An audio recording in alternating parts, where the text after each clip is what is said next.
ठीक है, स्क्रीन सबको दिखाई दे रहा होगा।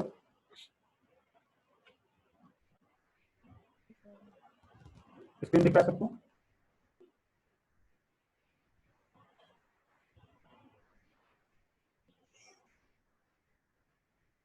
स्क्रीन दिख रहा है?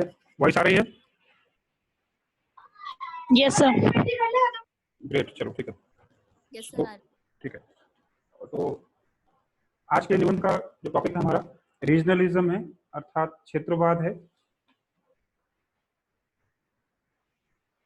तो हम हमेशा की तरह सबसे पहले इसकी ड्राफ्टिंग करेंगे। ड्राफ्टिंग करने के बाद या ड्राफ्टिंग में ही हम देखेंगे सबसे पहले एक प्रस्तावना, हमेशा की तरह प्रस्तावना के बाद एक अर्थ जो आपके सामने स्क्रीन पर भी दिख रहा है। ठीक है, फिर क्षेत्रवाद का स्वरूप किस फॉर्म में है वो देखना होगा। कारण भी दिखाएंगे हम, किन कारणों से पैदा होता है। कारणों के बाद इतिहास पे चर्चा होगी साथ ही साथ में। फिर उसके बाद परिणाम क्या हैं, क्या रहे हैं, और परिणाम के बाद उपाय और तत्पश्चात निष्कर्ष।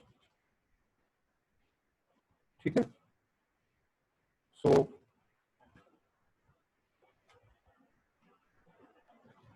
प्रस्तावना को लेकर हम डिले कर रहे हैं, है ना?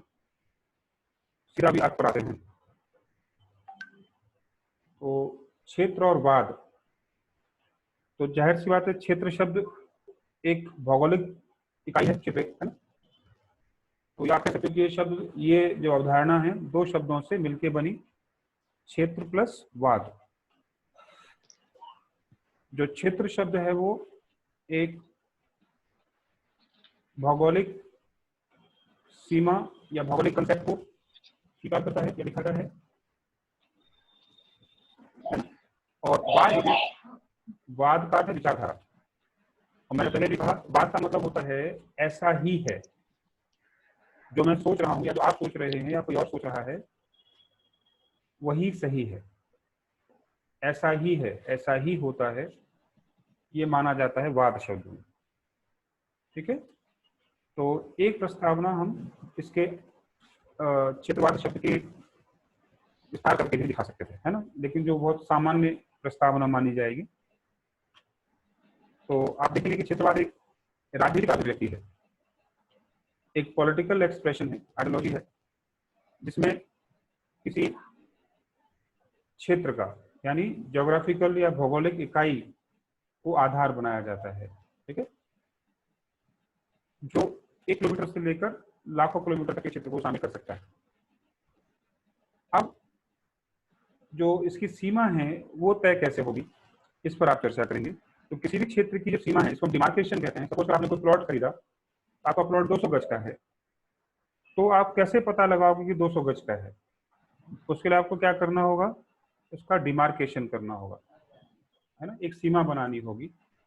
तो किसी भी क्षेत्र की जो सीमा होती है वो बेसिकली राजनीतिक हो सकती है, प्रशासनिक। सपोज करिए आप कहें कि नासन का पटवारी विकास नगर का पटवारी, ठीक है, तो या देहरादून का डीएम डिस्ट्रिक्ट मजिस्ट्रेट, कुछ भी हो सकता है। तो कई बार प्रशासन के आधार पर भी क्षेत्र को पहचाना जाता है।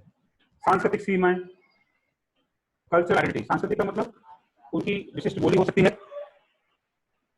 ठीक है, पहनावा हो सकता है। इसके आधार पर भी सांस्कृतिक सीमाएं किसी क्षेत्र की मानी जा सकती हैं। जैसे आज नागालैंड भले ही एक क्षेत्र है, भाषा है, लेकिन नागा क्या है, बेसिकली जनजातीय क्षेत्र है ना। तो जनजातीयता के आधार पर भी उसे पहचान सकते हैं। ठीक है, इस सांस्कृतिक हिस्से में भाषा भी आती है।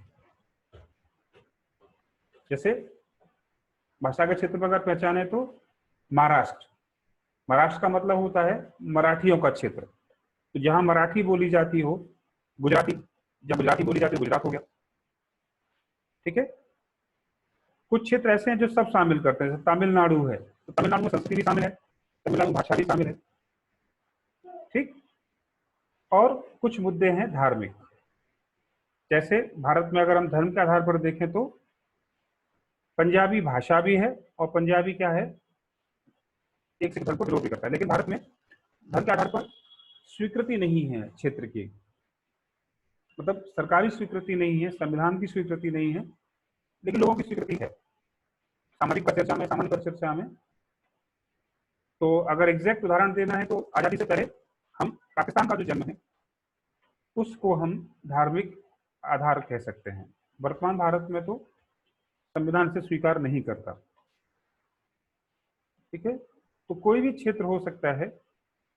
अब जैसे मेरठ है सपोज करो, तो आप जानते हो ना कि मेरठ का नाम मेरठ कैसे पड़ा, आपको आइडिया है इस चीज का? नहीं होगा, कोई बात नहीं। मेरठ शब्द जैसे कि राक्षस था मेरठा, ये जानते कि मंदोदरी का मायका था, तो मेरठ को राक्षसों की भूमि कहा जाता है। यानी कई बार किसी क्षेत्र का पहचान किससे हो रही है, उनके अपने विशेषताओं के आधार पर, जो कुछ भी हो सकता है, ये तय करना वहां लोगों का काम है। दिशा के आधार पर क्षेत्र बन सकते हैं, जैसे पश्चिमी यूपी और पूर्वी यूपी, उत्तर भारत और दक्षिण भारत, है ना। तो दिशाओं के आधार पर भी राज्यों का या सॉरी क्षेत्र का निर्धारण होता है, ठीक है। तो ये है क्षेत्रवाद, जो किसी क्षेत्र विशेष से, जिसके कई आधार हो सकते हैं, जुड़ी रहती है। लेकिन उसमें जो जुड़ने का भाव है वो होता है आदर्शवादी। ये शब्द अच्छे से समझो, आइडियलिस्ट। आइडियल का मतलब यहाँ पर क्या है? आइडियल का मतलब यहाँ पर है जिसे हम स्वीकार करते हैं मन से, हर तरह से ये हमारी स्वीकारोक्ति का, एक्सेप्टेंस का संकेत करता है, ठीक है। तो आदर्श का मतलब यहाँ हर तरह से हमारे लिए स्वीकार योग्य है। इसमें जीने और मरने का प्रश्न भी, पहचान का प्रश्न, आइडेंटिटी भी हम शामिल कर सकते हैं, ठीक है। और इसे संकीर्णता में देखें तो ये हितों पर आधारित हो सकता है,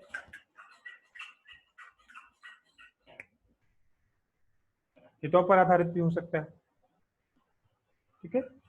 तो विभिन्न आधारों पर जब किसी हम भौगोलिक इकाई का निर्धारण करते हैं उसकी सीमाओं के साथ, तब उसे हम क्षेत्र कहते हैं।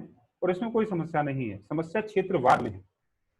तो जैसे इसमें वाद शब्द जुड़ेगा ये संकीर्ण हो जाएगी, तब हम क्या लिखेंगे कि क्षेत्रवाद एक संकीर्ण विचारधारा है जिसमें एक निश्चित क्षेत्र के लोग अपने ही हितों पर क्या करते हैं, केंद्रित हो जाते हैं,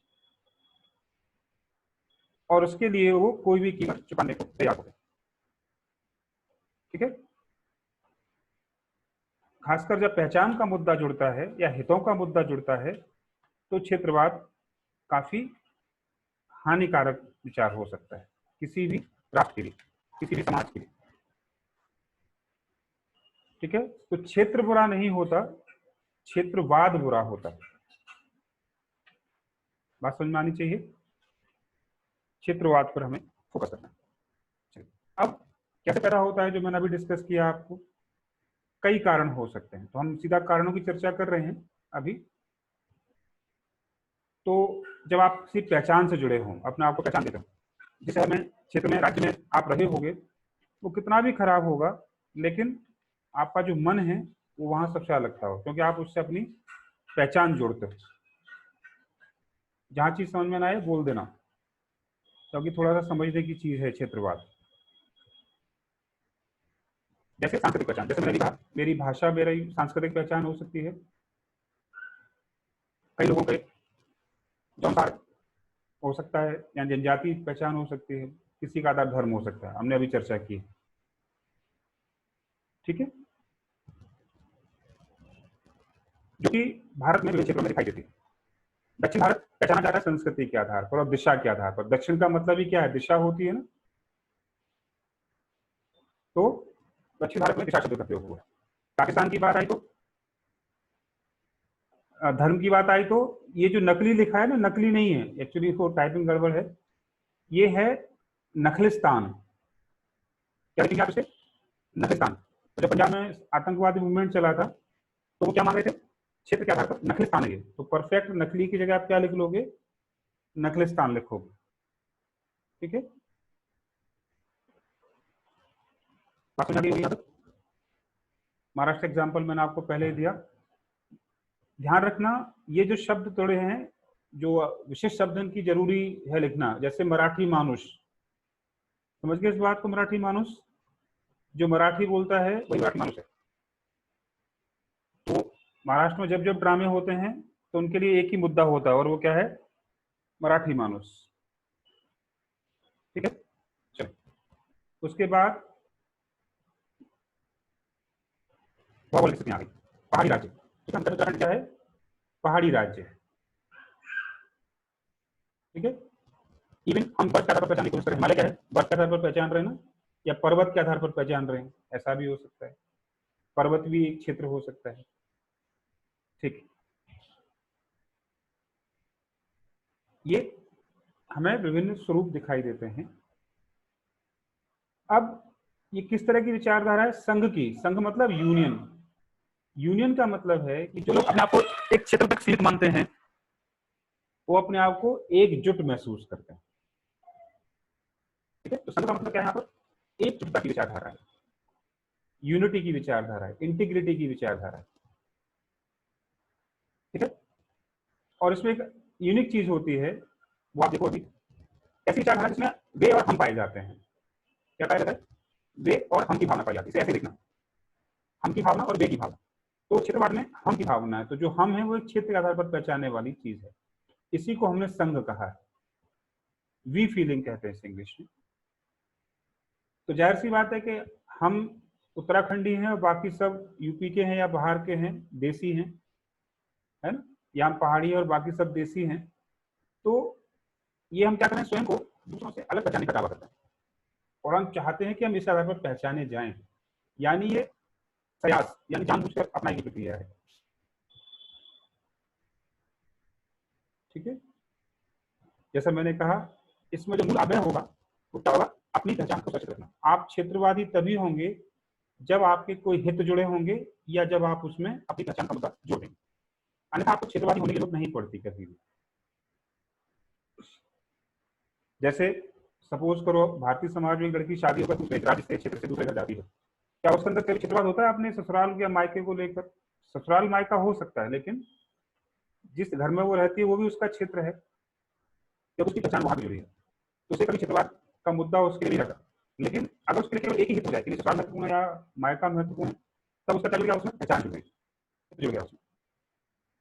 ठीक है, इतनी चर्चा के बाद हम कह सकते हैं कि क्षेत्रवाद के अंतर्गत हम की भावना होती है, दूसरों से स्वयं को अलग रखने की भावना होती है। ठीक, और उसकी जो जान है, मूल आग्रह है, वह है अपनी पहचान और हितों को सुरक्षित रखना, अन्यथा वो क्षेत्र है, क्षेत्रवाद नहीं है। ठीक वैसे ही जैसे धर्म को मानना बुरा नहीं था, धार्मिकता, संप्रदायवाद को मानना बुरा है। Religion is good and communism is bad. धर्म को मानो अच्छी चीज है, लेकिन धार्मिकता अच्छी चीज नहीं मानी जाती। चलिए अब आते हम थोड़ा सा इतिहास देखते हैं। इतिहास के लिए आपको अब यहाँ और मेहनत करनी पड़ेगी, आपको बाकी इतिहास की और पॉलिटी की समझ होनी चाहिए। आजादी से पहले इतिहास को दो भागों में बांट दो चाहो तो, आजादी से पहले और आजादी के बाद। आजादी से पहले जाहिर सी बात हमारे पास हम जानते हैं कि 600 से ज्यादा रियासतें थी, और हर रियासत अपने आप में क्या थी, एक देश हुआ करता था। बंगाल अलग पहचान का है, मद्रासी अलग पहचान का है, उसमें एरिया अलग अलग होते थे। और उस एरिया को कांग्रेस ने भी भाषा के आधार पर समर्थन दे दिया था आजादी से पहले। ठीक है, तो क्षेत्रवाद की भावना ऐसा नहीं है कि वहां कभी थी, है ना। इसलिए तो एक क्षेत्र का राजा दूसरे क्षेत्र के राजा पर आक्रमण कर रहा है, मराठा टीपू पर आक्रमण कर रहे हैं, निजाम पर आक्रमण कर रहे हैं। ठीक है ना।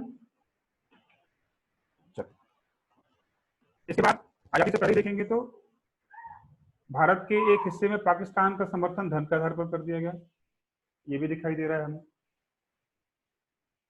ठीक है, तो आजादी से पहले हमने दो उदाहरण से स्पष्ट किया कि हाँ क्षेत्रवाद था उस समय।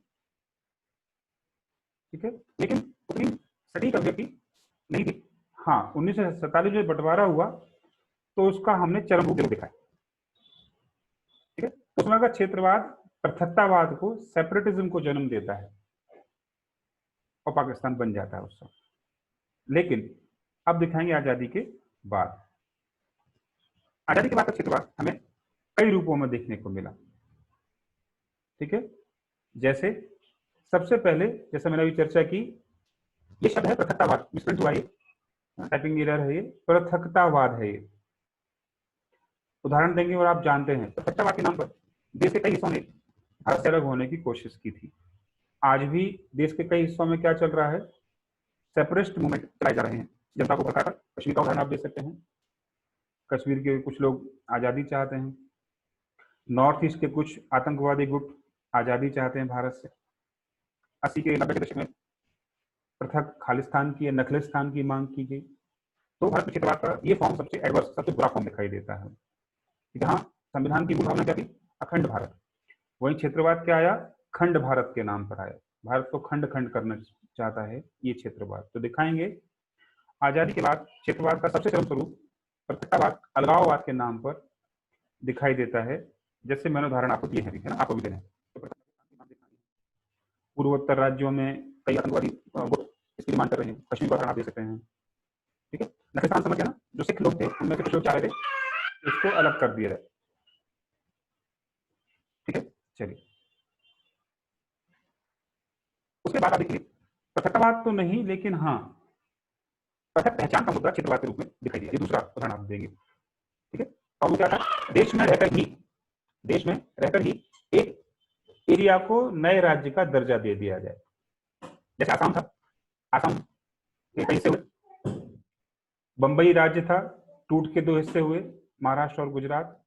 पंजाब के 3 हिस्से हुए, चंडीगढ़, हरियाणा और पंजाब हुआ, है ना। मध्य प्रदेश के 2 हिस्से हुए। यानी किसी एक एरिया को पृथक राज्य का नाम की अवधारणा भी हमें देखने को मिलती है। और कई बार जो राज्य पहले से था उसे पूर्ण राज्य का दर्जा, सिक्किम पूर्ण राज्य का दर्जा की मांग, कई बार गोवा पूर्ण राज्य का दर्जा बाद में मिला इसे। तो कई बार संयुक्त प्रदेशों को पूर्ण राज्य का दर्जा देने के लिए क्षेत्रवाद को विकसित किया गया। यानी वहां के लोगों ने राज्य की मांग के लिए, यानी ये वाले जो दूसरा वाला उपकरण है बेसिकली राजनीतिक हितों की पूर्ति के लिए है। बात सुन रही, ये वाला जो पैराग्राफ है वो दिखा रहा है कि क्षेत्रवाद का राजनीतिक स्वरूप हमें साफ साफ दिखने लगा है यहाँ पे।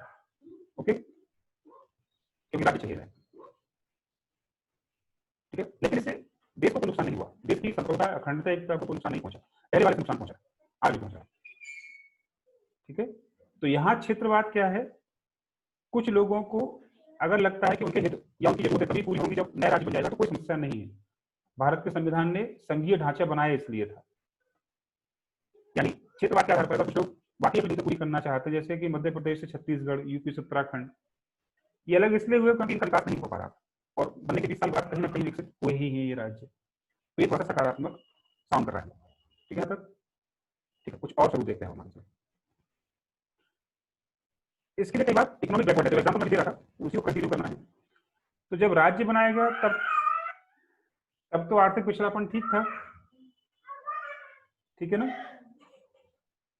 यहाँ आर्थिक पिछड़ापन का मतलब अलग है, और वो है किसी भी विकसित क्षेत्र में विकास के अवसरों के कारण अविकसित इलाकों से लोग माइग्रेट करना शुरू कर जाते हैं। ठीक है, तो मराठी मानुस क्यों कह रहे हैं कि भैया, मराठी लोग क्या कहते हैं यूपी और लोगों को कि भैया आ गए। तो भैया क्या कर रहे हैं, वहां जाकर सस्ते श्रम पर, सस्ते कीमतों पर श्रम करते हैं। इससे वहां के स्थानीय लोगों को क्या हो रहा है, रोजगार की हानि हो रही है, आर्थिक नुकसान हो रहा है। यहाँ पहचान का संकट नहीं था, यहाँ आर्थिक संसाधनों पर कब्जे को लेकर संकट पैदा हुआ, इसलिए इकोनॉमिक बैकवर्डनेस को आधार बनाया गया। ठीक है, यही स्थिति असम में हुई। ठीक है, असम में असमिया मनुष्य का दावा किया गया, किसके खिलाफ, बंगालियों के खिलाफ, बांग्लादेशियों के खिलाफ और बिहारी लोगों के खिलाफ। ठीक है, तो देश के कई हिस्सों में जो आर्थिक रूप से विकसित हैं, आसपास के या दूर के प्रवास के चलते संसाधनों पर दबाव बनता है, इससे स्थानीय लोग उसका विरोध करना शुरू करते हैं। तो उनके मूल में बेसिकली वही होता है। इसमें आप उन राज्यों का उदाहरण भी दे सकते हो, आगे आपको दिखाई देगा। जैसे उत्तराखंड है, आपके लिए अच्छा चीज है, लेकिन वैसे तो खराब ही है। उत्तराखंड ने ग्रुप सी में, लोअर पीसीएस में, अधिकारी में क्या कर दिया है, स्थानीय लोगों के लिए आरक्षित कर दिया, एक तरीके से देखा जाए, क्योंकि उसके उसके लिए क्या जरूरी है? रोजगार कार्यालय में पंजीकरण जरूरी है ना?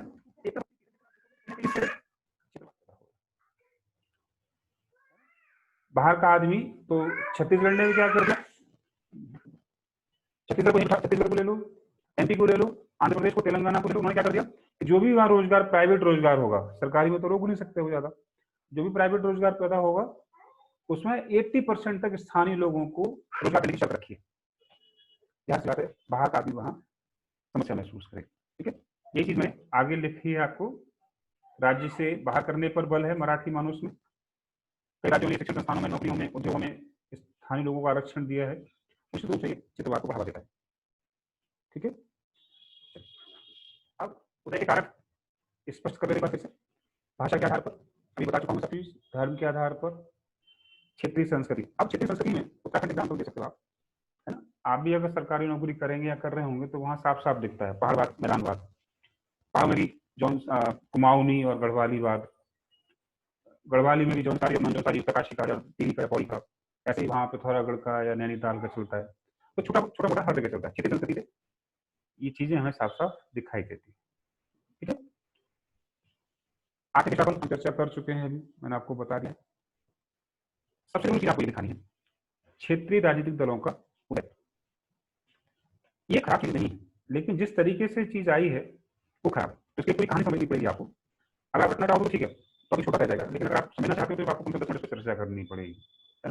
जैसे जैसे कांग्रेस का डिक्लाइन हुआ था 1970 के बाद से, क्योंकि कांग्रेस पूरे देश को रिप्रेजेंटेटिव नहीं कर पा रही थी, इससे क्या हुआ, क्षेत्रीय छत्रप लिखेंगे को भरने का मौका मिला, स्थानीय लोगों को राजनीति में भरने का मौका मिला, और उन्होंने विभिन्न आधारों पर राजनीति शुरू की, पॉलिटिकल पार्टी बनाई, और क्षेत्रीय स्तर पर उनका प्रभुत्व देखा जा सकता है। कांग्रेस के एक देश की पार्टी थी, लेकिन धीरे प्रभाव कम हुआ तो बाकी लोगों को मौका मिला। जैसे उड़ीसा में पटनायक, उनकी पार्टी है पिछले कई सालों से। तमिलनाडु में आप जानते हैं डीएमके और एआईडीएमके का रहता है। केरल और पश्चिम बंगाल में आप देखते हैं पहले वामपंथी रहते थे और अब तृणमूल आ गई। तृणमूल का दायरा जानते भी पता या बंगाल तक स्थिति में है। उत्तराखंड क्रांति दल, बिहार में जनता दल लोकल फैक्टर है उसका। ऐसे ही अगर आप झारखंड में देखें, झारखंड मुक्ति मोर्चा, ये सब दलों का नाम आपको दिखाना है वहां पर। ठीक है, इन दलों का उदय अगर इसलिए हुआ कि कांग्रेस सभी क्षेत्रों का प्रतिनिधित्व नहीं कर पा रही थी, तब तो ठीक है, कोई समस्या नहीं, पॉजिटिव लेना होगा हमें, है ना? तो यहां हम अभी इसको पॉजिटिव ही दिखाएंगे, लेकिन अंततः ये नेगेटिव होता है। पॉजिटिव इसलिए क्योंकि जिन लोगों का कभी रिप्रेजेंटेटिव नहीं हो पाया, अगर क्षेत्रवाद से या पार्टी बनाकर उनको भारतीय राजनीति में संसद में लाया जा सका तो अच्छी चीज है। संसद कहती है कि लोकतंत्र कहाँ होना चाहिए, ग्रास रूट लेवल पर होना चाहिए। और ग्रास रूट लेवल को कौन उठाएगा? ग्रास रूट लेवल का आदमी उठाएगा। तो इस सेंस में आप यहाँ पॉजिटिव रखिएगा। प्रभाव नकारात्मक होंगे, लेकिन इस उदय ने उस शून्य को, वैक्यूम को फिल कर दिया जो कांग्रेस जैसे राष्ट्रीय पार्टी के कमजोर होने से सामने पैदा हुआ था। क्लियर है कहानी? समझ में आ गई? इतने से मैंने बहुत शॉर्ट में समझाई है, इतना आसान नहीं था, लेकिन ठीक है, मुझे उम्मीद है कि आप समझ होंगे कि क्या हुआ है। कोई डाउट हो तो बोलना। ठीक, आगे बढ़ते हैं। तो अब इसके हम आउटकम दिखा लेते हैं। आउटकम में यानी परिणामों में नकारात्मक परिणाम है, और सबसे पहले क्षेत्र बनाम राष्ट्रवाद का खतरा पैदा होता है, नेशन बिल्डिंग कमजोर होती है। सबसे बुरी स्थिति है अगर क्षेत्रवाद से, तो यह है कि राष्ट्र कमजोर होता है। लोग अपने बारे में पहले सोचते हैं, राष्ट्र के बारे में बाद में सोचते हैं, ये सोचते ही नहीं। ठीक है, तो आप इसे दिखा सकते हो इस चीज को। आप टॉपिक इजी है, आपको परेशानी नहीं होनी चाहिए हिसाब से। ठीक, तो दूसरा नुकसान कहाँ है? राजनीतिक अस्थिरता। अब वो पॉइंट आ गया, पॉलिटिकल पार्टी से पैदा होने से क्या होता है, गठबंधन सरकार का जन्म होता है। तो कांग्रेस अकेली पार्टी कभी नहीं कर पाई, बहुमत नहीं ला पाई, तो किस पर डिपेंडेंट रही? रीजनल पार्टी पर, है ना? तो जैसी बात है, रीजनल पार्टी का नेता किसके बारे में सोचेगा? अपने एरिया के बारे में सोचेगा। और आप यहाँ एग्जाम्पल देखा दे सकते हैं, गठबंधन सरकारों में जो रेल मंत्री बन गया, अधिकांश रेलों के कारखाने कहाँ गए? उसी के एरिया में से, है ना? तो ये चीज दिखाती है कि जो राष्ट्रीय संसाधन है उनका भी क्षेत्रीकरण हो जाता है। गठबंधन सरकार यानी सरकार कैसी हो जाती है? अस्थिर हो जाती है। वाजपेयी जी 23 दलों की सरकार चला रहे थे, 13 दलों की चला रहे थे, तो उनका सारा ध्यान किस पर? सरकार चलाने पर या गठबंधन को बचाने पर? जाहिर सी बात है, गठबंधन को बचाने पर। ठीक है, तो अस्थिर सरकारें क्या करती हैं? भ्रष्टाचार को जन्म देती हैं, राजनीतिक खरीद फरोख्त को जन्म देती हैं, प्लस पॉलिटिकल बार्गेनिंग राजनीतिक अवसरवाद पैदा होता है। यानी क्षेत्रीय दल सरकार गिराने के नाम पर क्या करते हैं, राष्ट्रीय संसाधनों को क्षेत्र में विशेष में सीमित कर देते हैं। ठीक है, आप देख दिखा सकते हैं अमेरिका के परमाणु समझौते के नाम पर अमेरिका से क्या हुआ था, वाम दलों ने सरकार गिरा दी। सोचो, पूरे देश सरकार गिरा दिया, चुनाव जीत गए आपको, है ना। पूरी क्यों हुआ, क्योंकि डीएमके के जो लीडर है वो उसमें शामिल थे और डीएमके उनकी सबसे बड़ी अलाइंस में से एक थी। इसलिए कोई मनमोहन सिंह पर क्या आरोप लगा कि मौनी बाबा बन गए, वो चुपचाप सब देख रहे थे, उनको सब पता था। यद्यपि पुष्ट नहीं होता, लेकिन आपने ऐसा पढ़ा होगा। ठीक है, तो केंद्र सरकार क्या करती है, मजबूर होकर अन्य संसाधनों को किसी एक या दो केंद्र पर रखने के लिए मजबूर हो जाती है, क्योंकि उसे अपनी सरकार बचानी है। ठीक है, तीसरा, इससे कहीं ना कहीं छोटे छोटे राज्यों के अस्तित्व को पहचान या वैधता मिली, लीगैलिटी मिली। यद्यपि छोटे राज्य बुरी स्थिति नहीं है, लेकिन फिर भी कोई लिमिट तय होनी चाहिए। आज हमने उत्तराखंड मांग लिया है, कल को कुमाऊं के लोग कुमाऊं मांगेंगे और गढ़वाल के लोग गढ़वाल राज्य मांग सकते हैं। तो हम कहाँ जाके रुकेंगे, इस देश में कितने राज्य हो जाएंगे। ठीक है, तो कहने का मतलब यह है कि नए राज्यों की मांग को क्या मान लिया गया है, अवसर मान लिया गया है। जबकि क्या होनी चाहिए थी, ये व्यवस्था अच्छी बहुत ज्यादा नहीं है। अगर लगातार आप ऐसे ही बंटवारा करते रहेंगे तो प्रशासनिक समस्याएं और बढ़ने लगेंगी। किसी भी एक मुद्दे पर एक राय बनाना, सहमत करना आसान नहीं होगा देश के लिए। ठीक है, तो ये हमें दो बड़ी समस्याएं दिखानी पैदा होने के बाद। सजेशंस आपके सामने हैं। सबसे पहले औपचारिक प्रयास किए गए हैं। भारत के संविधान में परिसंघीय है, ये एक ही शब्द है, अलग अलग मत लिखना है इसे, परिसंघीय ढांचा, फेडरल स्ट्रक्चर दिया गया। हमारे संविधान निर्माताओं को पता था कि ऐसा होगा, इसलिए उन्होंने फेडरल स्ट्रक्चर की बात कही, जो ये बताने के लिए पर्याप्त था कि आपको क्षेत्रवाद फैलाने की आवश्यकता नहीं है, आप नया राज्य बना लीजिए और अपने हितों को पूरा करिए, लेकिन राष्ट्र के हितों को नुकसान नहीं पहुंचाना चाहिए। ठीक है, इसलिए उन्होंने राज्यों को संसद को अधिकार दिया कि क्या करें, वो इस क्षेत्रवाद की समस्या को समाप्त करने के लिए क्या करें, राज्यों को रीऑर्गेनाइज करें, पुनर्गठन करें। उनका उद्देश्य क्षेत्रवाद की भावना को कम करना था।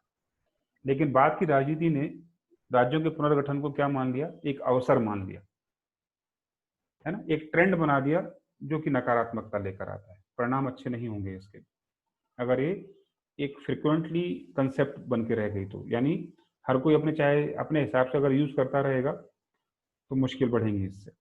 ठीक है, प्लस क्षेत्रवाद ज्यादा ना उभरे तो देश में जो विशेष पहचान रखने वाले लोग थे, खासकर आदिवासी, है ना, या ऐसे ही अन्य पहचान के लोग, उनके लिए हमने 5वीं 6वीं 7वीं 8वीं अनुसूची में विशेष प्रावधान किए हैं। 7वीं अनुसूची में भाषा को जोड़ दिया है, आप जानते होंगे, है ना। भाषा ये ना 7वीं अनुसूची में कि 8वीं में है, 22 भाषाएं सर, 8वीं में है भाषाएं। हाँ, ठीक है, तो ब्रैकेट में लिखते जाना कि 8वीं में क्या है, ब्रैकेट में लिखना है 5वीं में क्या है। ठीक है, तो संविधान के निर्माताओं को पहले से आइडिया था, इसलिए उन्होंने बचाव के प्रयास भी करके दिए उन्होंने। अगर हम ये मान लेते या फॉलो कर लेते तो क्षेत्रवाद पैदा ही नहीं होता। व्यवस्था बहुत अच्छी करके दी, लेकिन फिर भी कई कारणों से इस व्यवस्था को मूल आत्मा के साथ लागू नहीं किया गया। परिणाम स्वरूप क्षेत्रवाद उभरने लगा। ठीक है, चलिए, ये तो संविधान के प्रयास थे। फिर संसद ने क्या प्रयास किए कि ना चाहते हुए भी भाषाई आधार पर राज्यों को तैयार कर लिया गया। माना गया कि इससे क्षेत्रवाद कम होगा, लेकिन आप जानते हैं कि इससे प्रभाव उल्टा पड़ा। अनुच्छेद 30 में अभी विशेष पहचान के लोगों को हमने संतुष्टि करने के लिए अवसर दिए हैं। अनुच्छेद 343 में दिए हैं, 47 में दिए हैं। ठीक है, किसी भी राज्य को अपनी आधिकारिक भाषा प्रयोग करने का अधिकार है। इससे क्या होगा कि लोगों की संतुष्टि होगी, पहचान आइडेंटिफाई हो जाएगी, तो वो एरिया की मांग नहीं करेंगे, संस्कृति पे संतुष्ट हो गई, हित संतुष्ट हो गए कि ठीक है भैया हमारा काम हो गया, अब हमें अधिकार, अब हमें क्या नहीं करना, नकारात्मक रूप से नहीं मांगना है इसे। तो दो प्रयास दिखाए, संवैधानिक प्रयास पहले में और दूसरे में संविधान के तहत फिर समय समय पर विधायिका ने यानी संसद ने और विधानसभा ने इस तरह के प्रयास किए। इसके अलावा संविधान ने वित्त आयोग के माध्यम से इस चीज को दूर करने की कोशिश की कि वित्त आयोग में क्या होगा, और संविधान से बाहर फिर कार्यपालिका ने योजना आयोग के माध्यम से पिछड़ेपन को दूर करने के लिए कई प्रयास किए और उम्मीद की कि लोग इससे अपना जो क्षेत्रीय असंतुलन है वो दूर कर लेंगे। ठीक है, सामान्य किताबों में डिस्कशन नहीं है, इसलिए अच्छे से समझें और लिखेंगे जरूर। ठीक है, आर्टिकल 275 क्या करता है, अनुसूचित जनजातियों के लोगों को आर्थिक सहायता देता है, जैसा कि आपको पता है ना। ठीक है, नीति आयोग की चर्चा मैंने कर दी है। नीति आयोग ने फॉर्मूले बनाए हैं, आपको पता होना चाहिए कौन सा फॉर्मूला है, पिछड़े राज्यों का फॉर्मूला, पर्वतीय राज्यों का फॉर्मूला। ये सब इसीलिए कि जो पिछड़ गए हैं वो अपने आप को वंचित महसूस ना करें। ठीक है, तो कई प्रयासों में क्या क्या लिख देंगे, पर्वतीय राज्य के फॉर्मूले, पिछड़े राज्य का फॉर्मूला सब तैयार किया हुआ है। इसके अलावा समय समय पर सहकारी संघवाद को विकसित किया गया। एक राजनीतिक अवधारणा है जो भारत के संविधान से प्रभावित है ना। फेडरलिज्म तो संविधान में है लेकिन कोऑपरेटिव फेडरलिज्म नहीं है, लिखा हुआ नहीं है, लेकिन मूल भाव यही है कि जब राज्य और केंद्र क्या करें, मिलकर अपने आर्थिक हितों को पूरा करेंगे तो उसे सहकारी संघवाद कहा जाएगा। और अगर अपने म्यूचुअली आर्थिक हितों को पूरा करते रहेंगे तो झगड़ा होगा ही नहीं, जाहिर सी बात है। इन शब्दों को स्पेसिफिकली यूज करना, वहां पर छोड़ना नहीं कुछ भी इसमें से। मैंने जैसा पहले कहा, हर किताब में नहीं मिलेंगी सारी चीजें आपको। ठीक है, इसके अलावा परंपरागत प्रयास आप लिख लें, वो मैं आपको बोल दे रहा हूँ, आप केवल नोट कर लें उसे। राष्ट्रीय त्योहारों की संख्या बढ़ाई जाए, जैसे 15 अगस्त, 26 जनवरी, है ना, क्योंकि राष्ट्रीय त्योहार होंगे तो लोग अपनी क्षेत्रीय चीजों को थोड़ा सेकेंडरी रखना सीखेंगे।